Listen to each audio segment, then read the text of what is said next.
सामर्थ्य आमच्यासोबत आहे आणि हे परमेश्वराचं दैवी सामर्थ्य आमच्यासोबत आहे. म्हणून एका नवीन सामर्थ्याने आम्ही परमेश्वराचा गौरव करीत आजच्या दिवसाला सुंदरसं गीत गाऊन सुरुवात करणार आहोत. पाया हा मंडळीचा हे गीत सगळ्यांच्या परिचयाचं आहे. विजयसंगीत गीत नंबर 177 आणि उपासना संगीतामध्ये 548.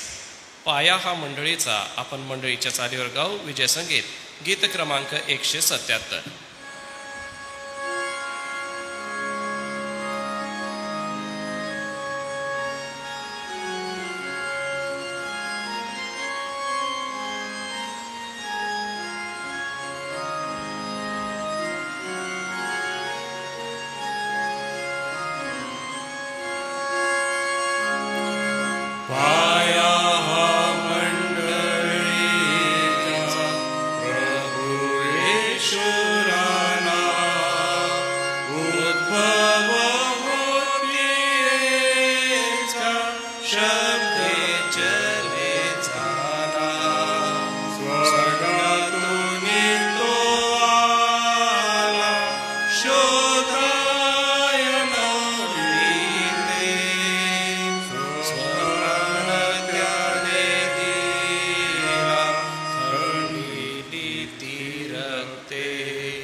सकाळी पवित्र वचनाचं हे मनन करीत असताना आदरणीय डॉक्टर रेव्हरंड जी जयकर पाळक साहेब आज पवित्र वचनाची सेवा करणार आहे. मी श्री राजेंद्र व्यास आपल्या मंडळीचे पंच यांना विनंती करतो, कृपा करून आपण पुढे या व आरंभीची प्रार्थना करा. पुन्हा परमेश्वर बापा, मान सन्मान गौरव आम्ही तुला देतो प्रभू. तू आमच्यावर दया केली, तू आमच्यावर कृपा केलीस, प्रतिदिनी सांभाळतोस, प्रतिरात्री प्रतिपाळ करतोस. अनेक नावाने प्रभू तुझ्या वचनाचे मनन ऐकण्यासाठी, गीतांची उतारे स्तुती करण्यासाठी आमच्या आयुष्यामध्ये प्रभू एक नवीन दिवस दाखवतोस. त्याबद्दल आम्ही आभार मानतो. आजच्या सकाळबद्दल खरोखर मनापासून आभार मानतो परमेश्वरा. आजची सुंदर सकाळ, एक आशीर्वादित सकाळ, एक आशीर्वादित मनन, एक आशीर्वादित गीतं तू आमच्या समोर ठेवली परमेश्वरा. आभार मानतो, तुझी स्तुती करतो. आज विशेष करून आम्ही तुझ्या दासाला तुझ्या हाती सोपतो प्रभू. जरी त्यांना काही सर्दी खोकल्याचा त्रास आहे तरी तू त्यांना स्पर्श कर, आरोग्य दे. बोलत असताना त्यांच्या मुखातून निघणारा प्रत्येक शब्द प्रभू आम्हा प्रत्येकाला आशीर्वादाच्या, आनंदाच्या होती, जी आमची प्रार्थना आहे परमेश्वरा. सर्व प्रकारच्या तांत्रिक अडचणी दूर कर ही आमची प्रार्थना आहे. जे आम्ही बघू, जे ऐकू, आम्हा प्रत्येकाला तुझी कृपापूर्व आशीर्वाद दे. आमची प्रार्थना ऐकतोस, त्याबद्दल आभार मानतो. येशूच्या नावाने मागतो म्हणून तो ऐक. आमेन. धन्यवाद ब्रदर. ऑनलाईन पाहणारे सर्व प्रियजन व या ठिकाणी उपस्थित असलेल्या प्रियजनांच्या उपस्थितीत आदरणीय डॉक्टर रेव्हरंड जी जयकर पाळक साहेब आपलं स्वागत आहे. ख्रिस्त येशूत मी स्वागत करीत आपणाला विनंती करतो की आजच्या मननाची सेवा आपण करावी.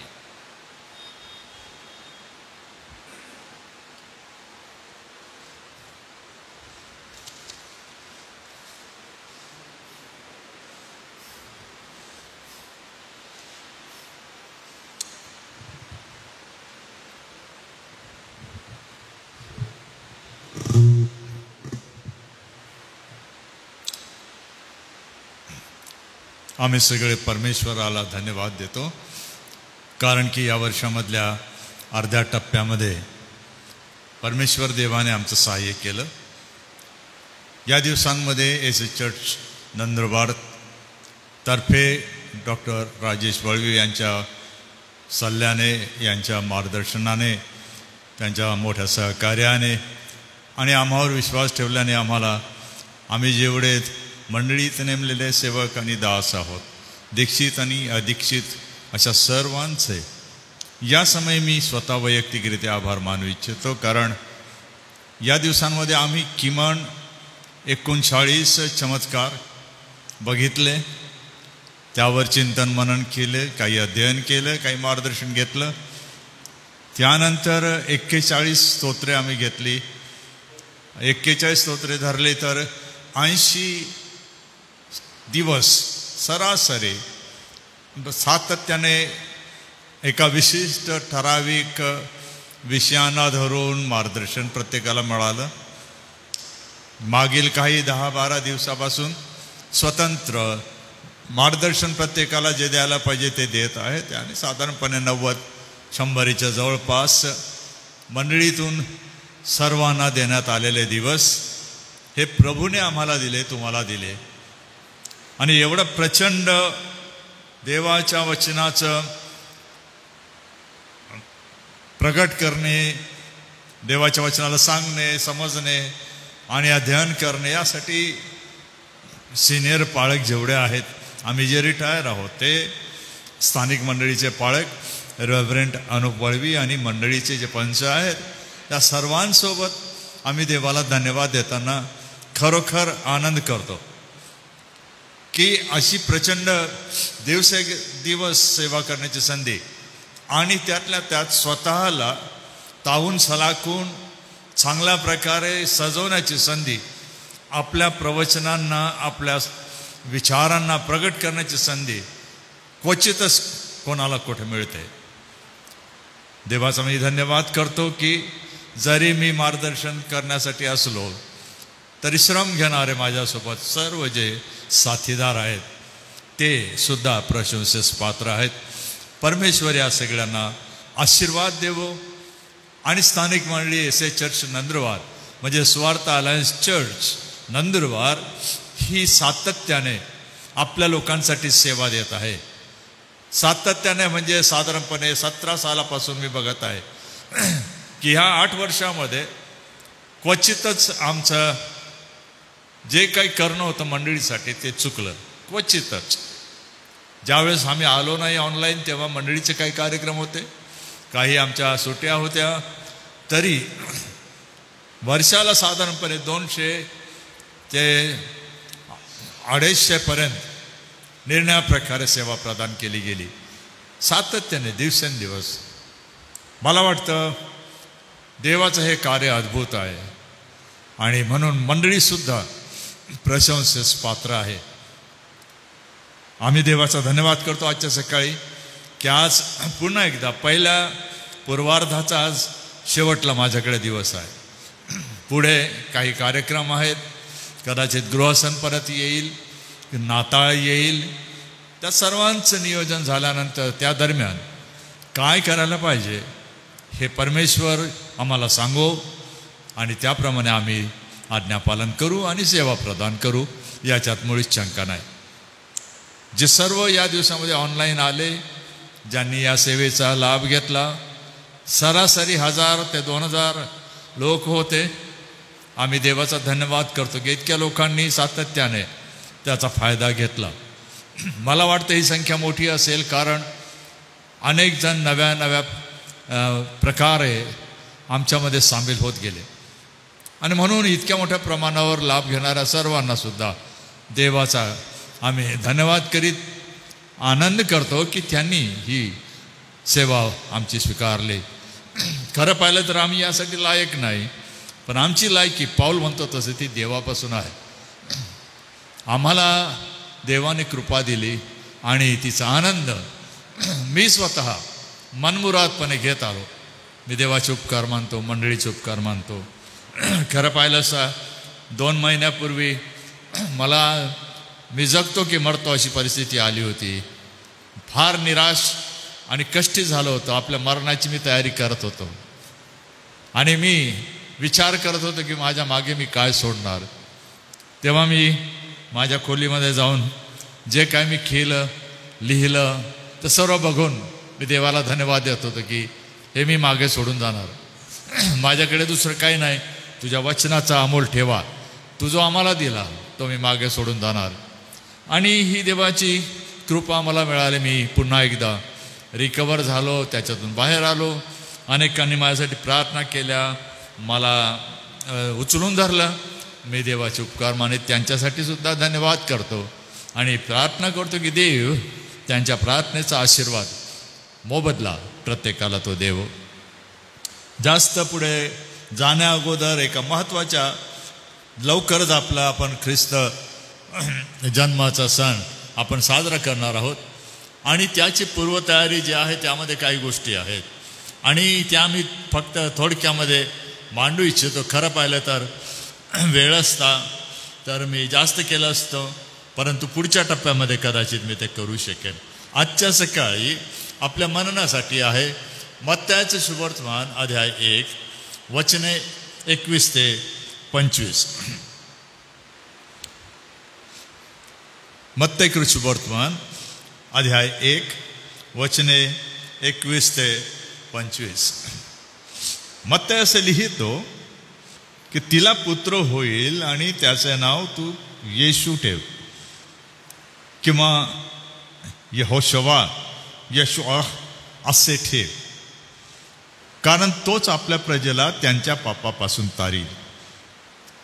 हे सर्व अशासाठी झाले की प्रभूने संदेष्टाच्या द्वारे जे सांगितले ते पूर्ण व्हावे. ते असे, पहा कुमारी गर्भवती होईल व तिला पुत्र होईल आणि त्याला इम्मानुएल हे नाव देतील. या नावाचा अर्थ म्हणजे इम्मानुएल या नावाचा अर्थ आम्हाबरोबर देव. तेव्हा झोपेतून उठल्यावर त्याने प्रभूच्या दूताने आज्ञा पिल्याप्रमाणे केले. त्याने आपल्या पत्नीचा स्वीकार केला, तरी तिला पुत्र होईपर्यंत त्याने तिला जाणले नाही. त्याने त्याचे नाव येशू असे ठेविले. मुख्य वचन जे आहे 21 त्यामध्ये काही गोष्टी आपल्याला समजणं गरजेचं आहे. मत्तयाचं मी विवरण देत नाही, मी मागे पूर्ण पुस्तकाचा अभ्यास आपण केला आणि त्याची विविधता आपण पाहिली आहे, पार्श्वभूमी पाहिली आहे. पण महत्त्वाचं काय माहिती आहे का की हा मत्तय जो आहे ना, हा दस्तावेज तयार करण्यामध्ये शिष्यांमध्ये एक तरबेज असा शिष्य होता. हे फार महत्त्वाचं आहे. आणि विशेष म्हणजे जर सिनॉप्टिक किंवा समदर्शी शुभवर्तमाने घेतले म्हणजे मत्तय मार्क लूक, तर तुम्हाला आश्चर्य वाटेल की का बरं मग मत्तयाला प्राधान्य मिळालं आणि पहिलं शुभवर्तमान आलं. तर साधं कारण आहे की मार्क आणि लूक शिष्यांपैकी नाही. ही त्याची एक जमेची बाजू आहे. मत्तय सरळ सरळ येशूने बोलावलेला आणि नेमलेला प्रेषित आहे. ही दुसरी गोष्ट. पहिली तर तो जबाबदार एक कर अधिकारी होता, पण सोबत तो कोण आहे? दस्तावेज लिहिणारा. दस्तावेज म्हणजे उदाहरणार्थ त्याने आपली ओळख वंशावळीमध्ये दिली. तुम्ही जर वंशावळीकडे बघाल तर तो 42 पिढ्यांचा उल्लेख करतो आणि 42 पिढ्यांमध्ये त्याला काय सांगायचं आहे की हा जो पुत्र वचन 21 प्रमाणे होणार आहे त्याचे पूर्वज कोण होते, तो कोणापासून आला, ते लोक कोण होते. आणि त्याने पहिले अब्राहम घेतला, कारण अब्राहमाला अभिवचन दिलं होतं आणि त्यामुळे त्याची संतती आशीर्वाद होण्यासाठी त्याला पुत्र हवा होता आणि त्याही वेळेला अब्रामाला संतती नसताना देवाने वचनाचा पुत्र दिला, तो होता इसाहक. आणि आता प्रभूचा जेव्हा जन्म होतो तो सुद्धा असाच अद्भुत आहे. इसाहक हा अब्राहम साऱ्याकडून झाला, परंतु आता प्रभू येशू ख्रिस्त हा सरळ सरळ देवाच्या सामर्थ्याने गर्भाशयामध्ये आला. तिसरी याची महत्वाची गोष्ट ही आहे की हा अभ्यासक आहे. हा लेखक जो आहे मत्तय हा अभ्यासक आहे. आणि त्याला जर प्रश्न विचारला की प्रेषित मत्तय साहेब, हे तुम्ही एवढी नावं जे लिहिली, त्याच्यातून जी नावं गाळली, त्याच्यामध्ये असणाऱ्या राजांची वैशिष्ट्य पाहिली, महिलांची वैशिष्ट्य पाहिली, तर हे सर्व वेगळं वेगळं करून कसं काय तुम्ही मध्ये येशू ख्रिस्ताला घेऊन आलात? ही जी चिकित्सा तुम्ही केली, ही जी तुम्ही सर्व तपासणी करून 42 नावं आणण्याचा प्रयत्न केला, तर ह्याचं काय कारण? एवढी क्षमता कुठून आली? कोठून ही माहिती मिळवली?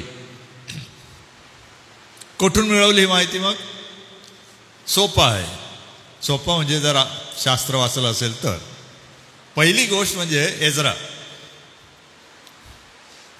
500 वर्षापूर्वी एजरा त्याने ही वंशावळी बनवली पुन्हा एकदा, आलेल्यांची पण आणि अगोदर होत्या त्यांची. एजराच्या काळामध्ये इतिहास संपत होता इस्रायलाचा, नाही का? एजराच्या अगोदर राजांच्या बखरीमधून वंशावळी आल्या, संदेष्टांकडून वंशावळी आल्या. त्या थेट कुठपर्यंत जातात? मग दाविदापर्यंत, म्हणजे 1000 वर्ष मागे जातात. दाविदाकडे कोणाकडून आल्या वंशावळ्या? मग अर्थातच मोशेकडे कुठून आल्या? तर अर्थातच आदामापासून. म्हणून उत्पत्तीचं पुस्तक आहे की ज्यामध्ये 11 वंशावळ्यांची नोंद आहे, कारण तो प्रारंभ आहे. आणि त्याच प्रकारे हा जो शब्द पहिल्या वचनात आहे वंशावळी, याचा अर्थ असाच आहे की प्रभू येशू ख्रिस्त याच्या वंशाचा प्रारंभ असा आहे, असा त्याचा अर्थ आहे. जसं उत्पत्तीमध्ये याचा प्रारंभ असा झाला, तसं नवीन कराराच्या मत्तयाच्या लेखाचा प्रारंभ म्हणजे हा येशू ख्रिस्त. चौथी महत्वाची गोष्ट म्हणजे अनेक युक्तिवाद आहेत, ते आपण घेणार नाही, त्याचा आता वेळ नाही. परंतु एक महत्वाची गोष्ट म्हणजे की यावर अनेक विद्वानांनी आक्षेप घेतले की मत्तय पहिलं शुभवर्तमान नाही. पण सिनॉप्टिक जेव्हा आपण तुलना करतो, म्हणजे समदर्शी मत्तय, मार्क, लूक, तर निश्चितपणे मंडळ्यांनी मत्तयाला महत्त्व दिलं, कारण मत्तय सरळ सरळ येशूने बोलावलेला नेमलेला प्रेषित होता, जेव्हा की मार्क आणि लूक नाही. ते आहेत आणि देवाने त्यानं पाचारण केलं, पण ते प्रेषितांपैकी नाही. म्हणून मंडळांनी दुजोरा दिलेला जर प्रथम शुभवर्तमानकार कोणी असेल तर तो सिनॉप्टिकमध्ये, म्हणजे पहिल्या 3 पैकी मत्तय. म्हणून आपल्याला अभ्यास करताना इंटरनल म्हणजे अंतर्गत प्रमाण आणि बहिर्गत प्रमाण यामध्ये पुष्कळदा गोंधळ होईल.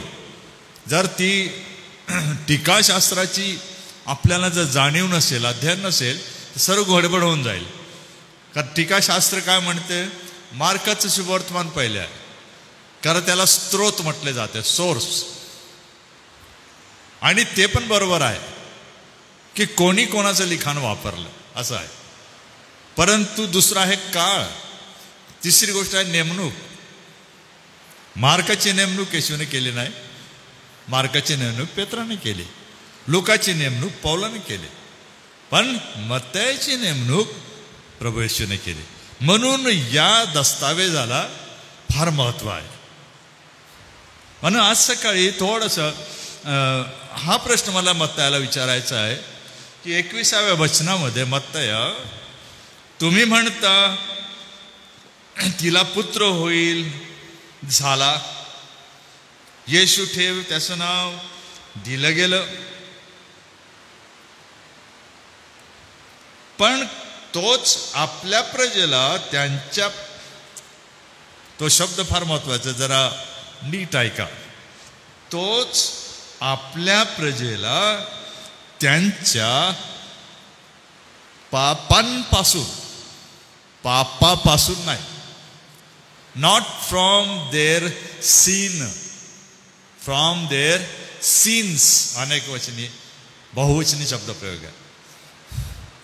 जर पाप शब्द असता तर तो मूळ पाप फक्त होता, जो आदामाचा जो वंश आहे त्याला जो चिक्का लागला तो. पण तो पापांपासून म्हणजे जी अनेक अनैतिक कृत्य, देवाविरुद्धची कृत्य, देवाला दुखविणारी कृत्य, भ्रष्टतेची कृत्य, अशा अनेक गोष्टी आहेत की त्यांच्यापासून सोडवावं. कोणाला? आपल्या प्रजेला. आपली प्रजा म्हणजे यहुद्यांना, सर्वांना नाही.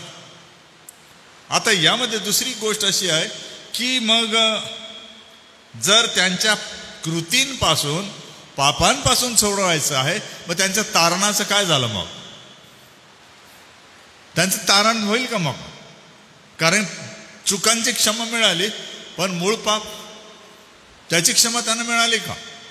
कारण यहुदी जरी आहे तरी त्यांचा नवा जन्म होणं गरजेचं आहे. निकोदेमसला येशू ख्रिस्त म्हणाला, नवा जन्म झाल्याशिवाय, बोलला तो. पण एक रहस्य म्हटलेलं आहे याला, द मिस्टरी ऑफ साल्वेशन, ज्याला मसायनिक मिस्ट्री म्हणतात, की यहुदांचं काय होणार. आणि पौल रोमकराच्या पत्रामध्ये एक छोटीशी कल्पना देतो. माझा शब्द प्रयोग नीट ऐका आणि मगच त्याला घ्या. एक कल्पना देतो, एक अंदाज देतो, किंवा आपल्याला तो सल्ला देतो. रोम 11:26 तो काय म्हणतो? या रीतीने सर्व इस्रायल लोकांचे तारण होईल. शास्त्रात असे लिहिलेले आहे, मुक्त करणारा सियोनातून येईल, तो याकोबापासून अभक्ती दूर करील. जेव्हा मी त्यांची पापे हरण करीन, तेव्हा त्यांच्याबरोबर हाच माझा करार होईल. है ना? सर्व इस्रायल लोकांचे तारण होईल. वचन 25 म्हणतो, या रहस्याविषयी तुम्ही अजान असावे अशी माझी इच्छा नाही, तुम्ही जागृत असावे. आता म्हणून परराष्ट्रीय आणि यहुदी यांच्या तारणाबद्दल विचार करताना येशू ख्रिस्ताचा जो मुख्य कारभार आहे पापांपासून तारणे, तर ते म्हणजे नेमकं यहुद्यांसाठी एक आणि यहुदीतरांसाठी एक, या दोन प्रकारच्या क्षेत्रात प्रभू येशूने आपलं कार्य केलं. शेवटी अत्यंत महत्त्वाच्या काही गोष्टी आहे की जे आपण आपल्या मंडळांमध्ये आम्ही विशेषतः नंदुरबारला बाप्तिस्म्याच्या वर्गाला मुलांना शिकवलं. त्यामध्ये पापाचा सिद्धांत जो घेतला, त्यामध्ये 3 गोष्टी आम्ही मुलांकडून मुखोद्गत करून घेतल्या होत्या. ते म्हणजे पाप आणि त्याचे परिणाम, आणि तिहेरी परिणाम आहेत हे आम्ही शिकवलं. की एक म्हणजे पापाची सत्ता, प्रभू येशू ख्रिस्त मनुष्याला पापाच्या सत्तेमधून सोडवतो. दुसरं आहे पापाचा दंड, पापाचं वेतन मरण आहे, पापाचा दंड तो दूर करतो. आणि तिसरं तो करतो द प्रेझेन्स ऑफ सिन, सान्निध्य. या जगामध्ये पापाच्या सत्तेपासून सोडून आपल्याला दंडमुक्त करतो आणि जगायला संधी देतो. पण पापाचं सान्निध्य असणार आहे कुठपर्यंत? जोपर्यंत नवीन आकाश नवीन पृथ्वी होत नाही तोपर्यंत. पण मग मरणानंतर काय? हे पाप, त्याचं सान्निध्य माझ्यासोबत पलीकडच्या जगात जाईल का? देव म्हणतो नाही, तेथे पाप नसेल, त्याचं सान्निध्य नसेल, ना त्याची सत्ता असेल, ना त्याचा दंड असेल, ना त्याचं सान्निध्य असेल. म्हणजे प्रवेश ख्रिस्ताची दुहेरी सेवा आहे, एक या भौतिक जगातली आणि पलीकडच्या जगाची. शेवटी मला हे सांगायचं आहे की या तारणामध्ये 5 गोष्टी समाविष्ट होतात. तारण म्हणजे नुसते पाप आणि अपराधांची क्षमा नाही, चुकांची क्षमा नाही, दोष पुसणे नाही. पहिली गोष्ट आहे मुक्ती. तारण म्हणजे मुक्ती. तुम्ही साल्वेशन आर्मीचं नाव ऐकलंय? साल्वेशन आर्मी, त्यांचं मराठीत नाव काय आहे? मुक्ती फौज. आपण लक्षात घ्या, ते तारण फौज नाही म्हणत, मुक्ती फौज म्हणतात. तारण मूळ ग्रीक शब्द जो आहे आणि इब्री संकल्पना आहे, त्याच्यातलं एक भाग म्हणजे मुक्ती. संदर्भ आहेत, मी नंतर तुम्हाला PDF देईन. दुसरा आहे येणाऱ्या धोक्यांपासून सुटका किंवा सुरक्षा. धोके होतील, शैतान काम करणारच आहे, जग दुष्टपणे भरलेलं आहे, तुम्हाला त्रास होणारच आहे.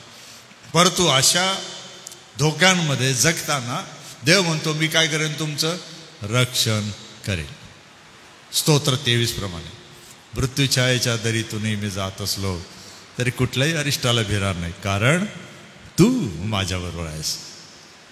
या जगाच्या संग्रामात प्रत्येक विश्वासणाऱ्याला, येशूला मानून त्याच्या मागे चालणाऱ्याला केवळ मुक्ती दिलेली नाही, सुरक्षा पण दिलेली आहे. तिसरी गोष्ट त्याने केलेलं आहे, बंधने आणि गुलामगिरीतून स्वातंत्र्य त्याने दिलेलं आहे. निरनिराळ्या प्रकारची बंधने आहेत. जसे आपण 39 प्रकारचे आजार, विकार पाहिले, भूतबाधा पाहिल्या, निरनिराळ्या प्रकारचे आव्हानं बघितली. हे आहेत बंधने. म्हणजे मनुष्य ज्याला बांधला जातो असं, त्यामध्ये व्यसनाधीनता एक आहे, अनेक प्रकारच्या गोष्टी आहेत, अनैतिकता आहे आणि निरनिराळ्या प्रकारचे दुष्ट स्वभावाची बंधनं आहेत आणि सैतानाची बंधनं आहेत. परमेश्वर तारण देतो म्हणजे काय करतो? या बंधनांतून आणि त्यांच्या गुलामगिरीतून सोडवतो. तो आपल्याला त्यांच्या अधीन ठेवत नाही. चौथी गोष्ट म्हणजे आजार आणि विकार यातून बरे होणे. तारण म्हणजे आजार आणि विकार यातून बरे होणे. जसं याकोबाच्या पत्रात आपण नेहमी ते वापरतो ना, जर तुम्हामध्ये कोणी आजारी दुःखी असेल त्याने काय करावं? प्रार्थना करावी आणि नंतर वडिलांना बोलवावे, तेल लावावे आणि त्यांच्यासाठी प्रार्थना करावी. त्याची पापक्षमाही होतील आणि त्याला आरोग्यही मिळेल. तर आजार आणि विकार, आजार हे संसर्गजन्य असू शकतात, नैसर्गिक असू शकतात किंवा आपल्या वंश परंपरेने असू शकतात. लागण होते, बाधा होते आपल्या स्वतःच्या चुकीमुळे, इतरांमुळे. विकार वेगळे वेगळे असू शकतात. देव म्हणतो तारण देईल म्हणजे काय करेल? तुम्हाला आजारातून आणि विकारातून बरं होणार. पूर्ण होणार का माहीत नाही, मलाच माहीत नाही, पण 2-2.5 महिने झाले मी जिवंत आहे, मला शक्ती आहे, मला बळ आहे, माझी बुद्धी ठिकाण्यावर आहे, मला जमत आहे थोडंफार. मी पूर्ण बरा नाही झालो कदाचित, पण तो महत्त्वाचा मुद्दा नाही. परंतु तो जेवढी शक्ती आहे तिथपर्यंत तुम्हाला तो बरं करतो, आजार तो तुमचा दूर करतो. 5वी महत्त्वाची गोष्ट म्हणजे आपल्याला विश्वास ठेवणाऱ्यांना प्रभू येशू ख्रिस्ताच्या द्वारे देव कधीही अग्निगंधकाच्या सरोवरात टाकणार नाही. आपल्याला त्यापासून त्याने काय केलंय? सोडवलं. म्हणजे जर येशू ख्रिस्ताबद्दल मत्तायाला विचारलं की महोदय प्रेषित मत्ताय, तो आपल्या प्रजेला त्यांच्या पापांपासून तारील, तर किमान तारणामध्ये 5 गोष्टी होतात. त्या सर्वांसाठी आता नवीन करार लागू आहे. म्हणजे तो मुक्ती देईल, तो आपलं रक्षण करेल धोक्यांपासून, बंधने गुलामगिरीपासून स्वातंत्र्य आपल्याला देईल, आजार व विकार यातून बरं करेल आणि आनंदकालिक अग्निगंधकाच्या सरोवरात टाकले जाण्यापासून आपल्याला बाजूला करेल. म्हणून येशूचं येणं या जगासाठी फार महत्त्वाचं होतं. हा येशू समजून घेण्यासाठी फार महत्त्वाच्या काही गोष्टी आहेत. त्यापैकी एक म्हणजे त्याचा येण्याचा उद्देश. आणि येणाऱ्या दिवसामध्ये नाताळ आपण साजरा करणार, ख्रिसमस साजरा करणार. आतापासून काही गोष्टी येऊन राहिल्या आहेत फेसबुकवर म्हणा, सोशल मीडियावर म्हणा, कायचं काय कोण सांगतं, कोणी हे सांगतं, कोणी सांगतं. तारखांवर परत युक्तिवाद चालू आहे. काही लोक इतिहास मुळीच वाचत नाही, कोणाचा तरी उचलून घेतात, काहीतरी सांगून देतात. हे ना, हे चालूच राहणार आहे. हे 2000 वर्ष चालू आहे की येशूचा जन्म नेमका कोणत्या तारखेला झाला. ही काय नवीन गोष्ट नाही. अनेक बाजू आहेत ज्याच्यामुळे आपल्याला सिद्ध करता येतं की हे कसं होऊ शकतं. पण आम्ही आमच्या विचाराप्रमाणे ठरवू येशू केव्हा जन्माला आला. ते कसं शक्य आहे. एकाने प्रश्न केला की असं कुठे लिहिलंय की येशूने स्वतः ख्रिसमस साजरा केला म्हणे. आता काय उत्तर देणार है ना. म्हणजे बघा, जग विचार करतं पण त्यांच्या स्वार्थापुरतं विचार करतं, कोंडीत धरण्यासाठी करतं. आणि जर आपल्याला विचारलं तर आपल्याकडे समर्पक उत्तर हवं ना. म्हणून येशूचं आगमन होईल किंवा जेव्हा झालं तर त्याच्या येण्याचा उद्देश म्हणजे आपल्या लोकांना, म्हणजे पहिले यहुद्यांनाही आणि त्यावर विश्वास ठेवणाऱ्यांनाही त्याने सोडवावं. आणि म्हणून आनंद करा, या दिवसामध्ये प्रभू येशू ख्रिस्त आला आहे आणि त्याने आपली भेट घेतली आहे. सर्व जगामध्ये त्याने आपल्या मानवाला आशा दिली आहे. अशा प्रभू येशू ख्रिस्ताला मोठ्या मनाने आपला धनी गुरु स्वामी मानणं किती चांगलं होईल. अन्यथा जो मुक्ती देतो तो देणार नाही, धोक्यांपासून सोडवतो तो सोडवणार नाही. बंधने आणि गुलामगिरीतच आपला शेवट होईल. आजार विकार असो नसो आपलं काही कल्याण होणार नाही. आणि अंतिम जेव्हा न्याय होईल तेव्हा आपला जो वाटा राहील तो त्या अग्निगंधकाच्या सरोवरात राहील असं शास्त्र शिकवते. आणि ह्याचा सूत्रधार न्यायाचा प्रभू येशू ख्रिस्त राहील.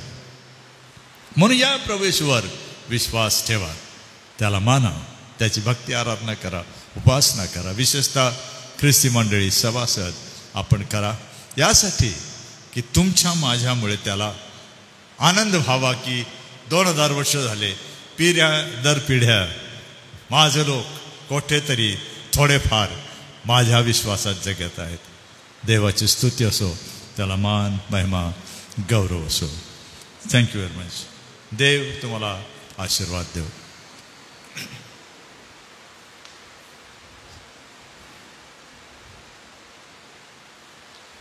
किती सुंदर हे देवाचं पवित्र वचन आमच्याकडे आलेलं आहे. प्रियजन हो, हे देवाचं पवित्र वचन आणि मिळालेला प्रभू येशू ख्रिस्त आम्हाला आमचं जीवन जगण्यासाठी एवढंच नव्हे तर त्याची ओळख म्हणजे परमेश्वर पित्याची ओळख आमच्यापर्यंत देण्यासाठी प्रभू आम्हाला त्याची कृपा आणि अनुग्रह पुरवित आहे. आम्ही 41 स्तोत्र मागील दिवसात मननचिंतन केले आणि नंतर आता काही दाखले आणि काही महत्त्वपूर्ण विषय आपण हाताळलेत.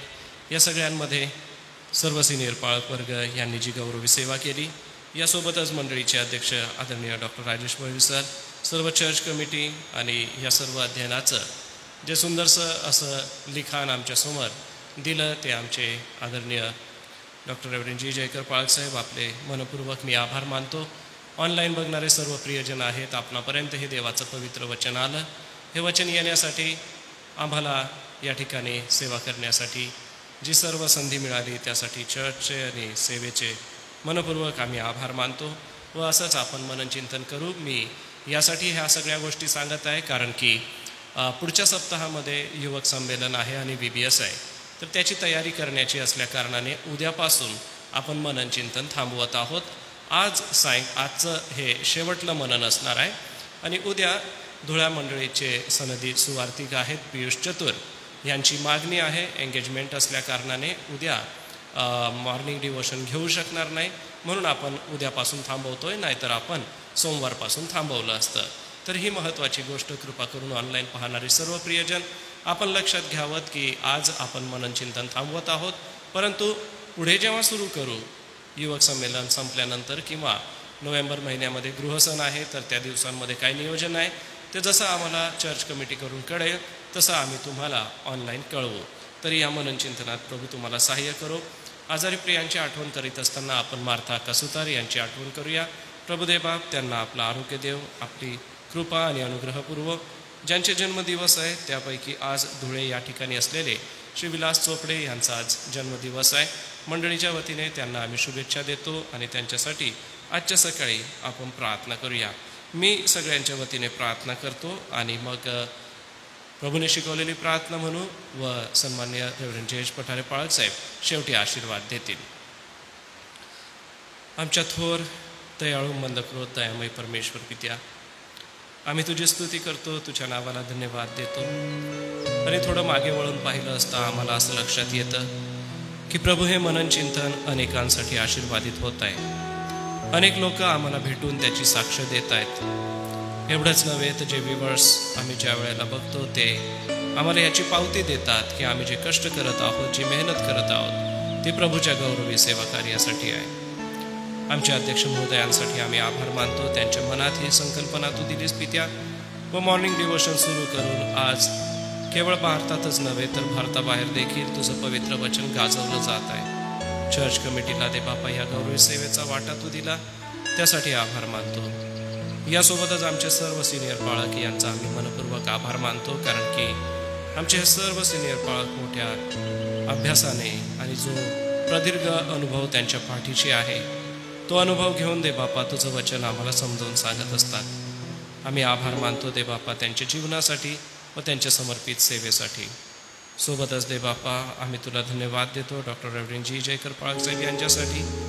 अध्ययनाचं दान प्रभू तू त्यांना दिलंस व संकलन करून त्यांनी आमच्यापर्यंत सगळ्या नोंदी दिल्या व ह्या सगळ्या नोंदी आम्ही मंडळीसमोर मांडून आम्ही स्वतः आशीर्वादित झालो आणि मंडळीला त्याचा आशीर्वाद मिळाला, म्हणून आम्ही आभार मानतो. आज ज्यांचे वाढदिवस आहे त्यापैकी आम्ही विलास चोपडे यांना तुझ्या हाती देतो दे बापा. तुझी कृपा आणि अनुग्रह त्यांना दे. बालपणापासून प्रतिपाळकेला एक नवं वर्ष दिलंस. हे वर्ष त्यांच्यासाठी समृद्धी आणि आशीर्वाद घेऊन येणारं असं असावं अशी आम्ही विनंती आणि प्रार्थना करतो. सोबतच आम्ही स्वातिक पियुष चतुर यांच्यासाठी धन्यवाद देऊन प्रार्थना करतो.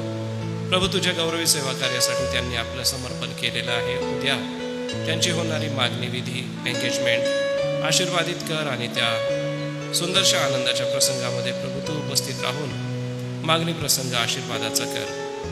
आम्ही मार्था अक्का सुतार यांची आज सकाळी आठवण करतो. त्यांना दे बापा तू आरोग्य दे. रयता अक्कांची आठवण करतो. त्यांना दे बापा तू आरोग्य दे. विजय गायकवाड यांच्या कॅटरॅक्टच्या ऑपरेशनमध्ये त्यांना तू आरोग्य दे. जुलियाना अक्का गायकवाड यांना दे बापा ज्या उपचारासाठी त्या नेहमीच दे बापा कटिबद्ध आहे तो उपचार त्यांच्यासाठी आशीर्वादाचा कर. नलो आजींसाठी आमची प्रार्थना आहे प्रभू तू त्यांना स्पर्श कर, आपला आरोग्य दे. रेव्हरंड डी एम पाटील पाळक साहेब सुशी अक्का यांना दे बापा आपला अनुग्रह दे. चांदेकर सिस्टर आणि सापाबाई शिंदे मालतीबाई वळवी या सगळ्या प्रियजनांसाठी आमची प्रार्थना आहे प्रभू तू त्यांना स्पर्श करून आपला अनुग्रह दे आणि आपली कृपा या प्रियजनांवरती सर्व काळ तू असू दे. प्रभू तू आम्हाला तारण दिलं, या तारणाद्वारे आम्हाला मुक्ती मिळाली, आम्हाला सुटका मिळाली. एवढंच नव्हे तर प्रभू बंधनातून तू आम्हाला स्वतंत्र केलास. आजार आणि विकारापासून प्रभू तू आम्हाला बरं केलं आणि अग्रेगंधकाच्या मोठ्या संकटातून तू आमचा बचाव केला. यासाठी आम्ही आभार मानतो आणि तुला धन्यवाद देतो. आता पापाची सत्ता आमच्यावर नाही, पापाचा दंड आमच्यावर नाही, पापाचं सानिध्य आमच्यावरती नाही, तर आता येशू ख्रिस्त आमच्यासोबत आहे. या पवित्र वचनाच्या मननासाठी देखील आम्ही आभार मानतो. पुन्हा एक वार पित्या सारा आदर तुला देतो, मान महिमा आणि गौरव तुला अर्पण करतो. या सर्वस्वाच्याद्वारे पित्या तू गौरविला जा. ही प्रार्थना धन्य तारणारा प्रभू येशू ख्रिस्त याच्या गोड आणि सुमधुर नावात केली म्हणून तुला ऐक. आमेन. हे आमच्या स्वर्गातील पित्या, तुझे नाव पवित्र मानिले जाओ, तुझे राज्य येऊ, जसे स्वर्गात तसेच पृथ्वीवरही तुझ्या इच्छेप्रमाणे हो. आमची रोजची भाकर आज तू आम्हास दे, आणि जसे आम्ही आमच्या गुन्ह्यास सोडितो तसेच तू आमच्या गुन्हे आम्हास सोड, आणि आम्हास परीक्षेत आणू नकोस, तर आम्हास सर्व वाईटापासून सोड.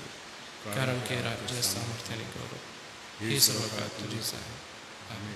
पठारे पाळक पुढे येऊन आशीर्वाद देतील.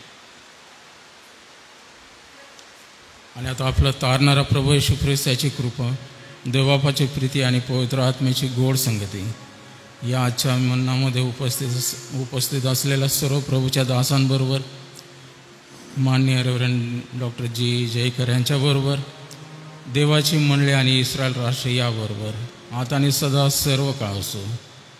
आमेन. पवित्र शांती सत्प्रीती